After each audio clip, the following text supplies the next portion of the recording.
प्रधानमंत्री नरेंद्र मोदी हर साल दिवाली देश की सुरक्षा में तैनात जवानों के साथ मनाते हैं और इस साल भी प्रधानमंत्री मोदी ने दिवाली का पर्व देश की सुरक्षा में तैनात जवानों के साथ मनाया।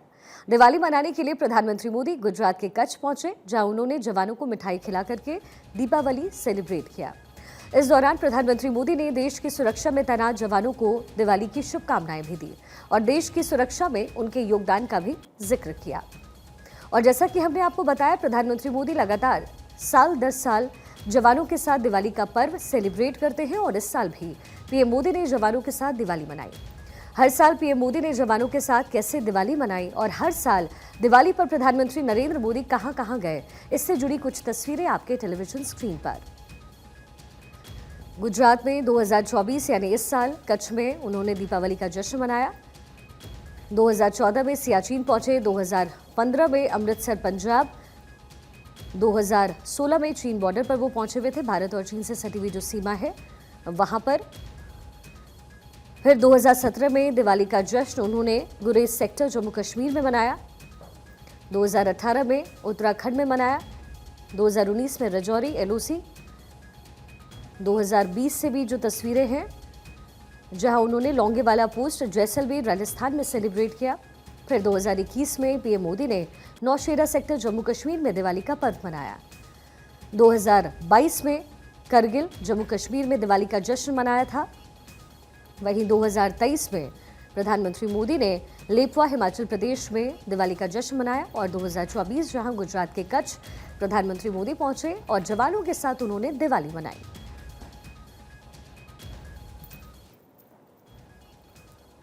वहीं आज कच्छ में प्रधानमंत्री नरेंद्र मोदी जब दीपावली मनाने के लिए पहुंचे तो वहां पर दिवाली पर देशभक्ति की धुन भी गूंजती हुई नजर आई। पीएम मोदी जब दिवाली मनाने के लिए कच्छ पहुंचे तो वहां पर उनके साथ देश की सुरक्षा में तैनात जवानों को प्रधानमंत्री मोदी ने मिठाई खिलाई। तो वहीं इस दौरान बॉर्डर पर देशभक्ति की धुन भी गूंजती हुई नजर आई, जहां प्रधानमंत्री मोदी ने जवानों के साथ दीपावली मनाई। इस दौरान देश के जवान देशभक्ति के गाने गाते हुए नजर आए और पीएम मोदी भी उनका साथ दे रहे थे। दुनिया घुमाए मैं तेरा चेहरे बस तेरी याद थी जो मेरे साथ थी, मुझको तड़पाती रुलाती। सबसे प्यारी तेरी सूरत प्यार है बस तेरा प्यारी। मैं तुझे सलाम, मैं तुझे सलाम, मैं तुझे सलाम, मैं तुझे सलाम। वंदे मातरम, वंदे मातरम, वंदे मातरम, वंदे मातरम, वंदे मातरम। यहाँ वहाँ सारा जहां देख लिया है अब तक तेरे। इसके साथ ही कच्छ में प्रधानमंत्री नरेंद्र मोदी ने जवानों को संबोधित किया, जहां उन्होंने देश की सुरक्षा की जिम्मेदारी निभा रहे जवानों की अहमियत का जिक्र किया, तो साथ ही देश की सुरक्षा में तैनात जवानों के योगदान की सराहना की। जब मैं दीपावली का पर्व आप लोगों के बीच मनाता हूं तो मेरी दीपावली की मिठास कई गुना बढ़ जाती है। और इस बार तो ये दीपावली भी बहुत खास है।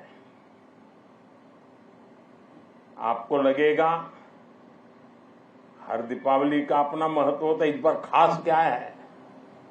खास है अयोध्या में प्रभु राम 500 साल बाद फिर से अपने भव्य मंदिर में विराजमान हुए हैं।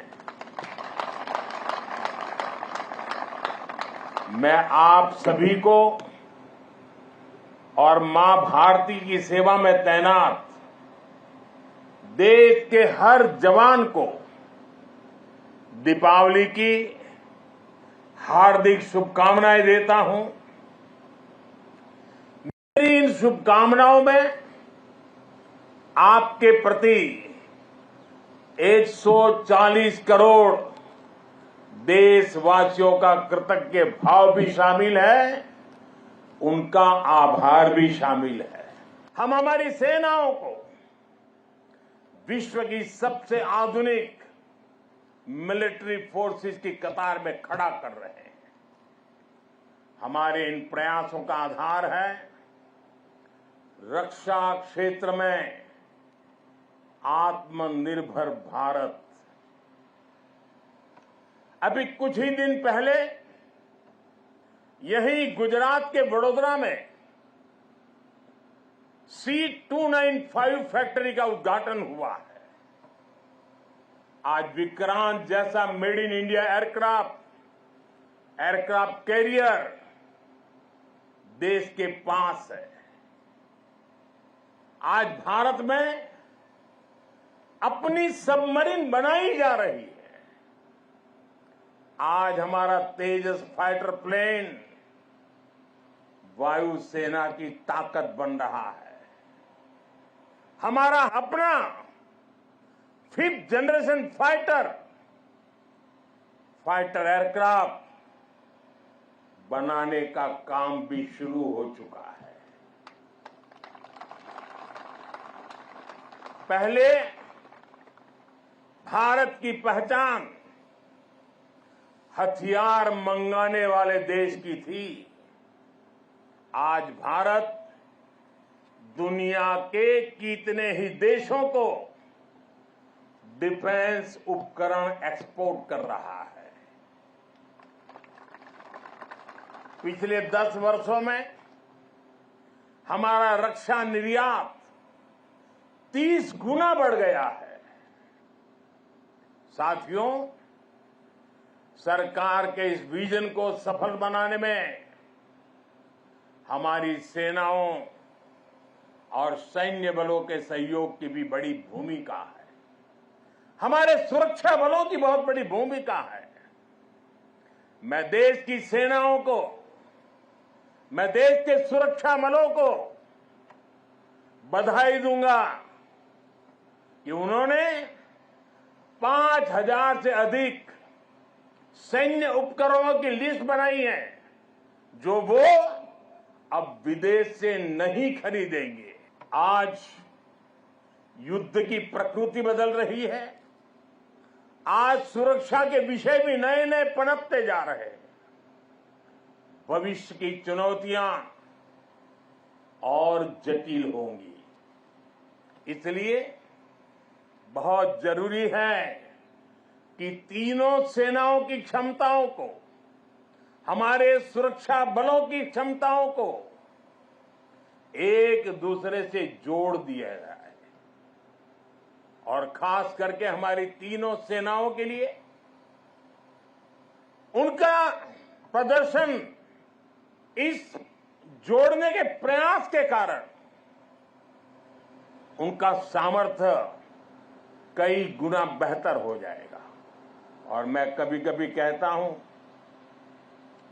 कि एक आर्मी, एक एयरफोर्स और एक नेवी हमें एक नजर आते हैं, लेकिन उनका जब संयुक्त अभ्यास होता है तो एक नहीं 111 नजर आते हैं। सेनाओं के आधुनिकीकरण की इसी सोच के साथ chief of defence staff CDS की नियुक्ति की गई। इसने देश की सेनाओं को मजबूत करने में बड़ी भूमिका निभाई। अब हम इंटीग्रेटेड थिएटर कमांड की दिशा में बढ़ रहे हैं। इंटीग्रेटेड थिएटर कमांड के लिए एक ऐसा मैकेनिज्म तैयार कर लिया गया है जिससे सेना के तीनों अंगों के बीच और बेहतर तालमेल होगा।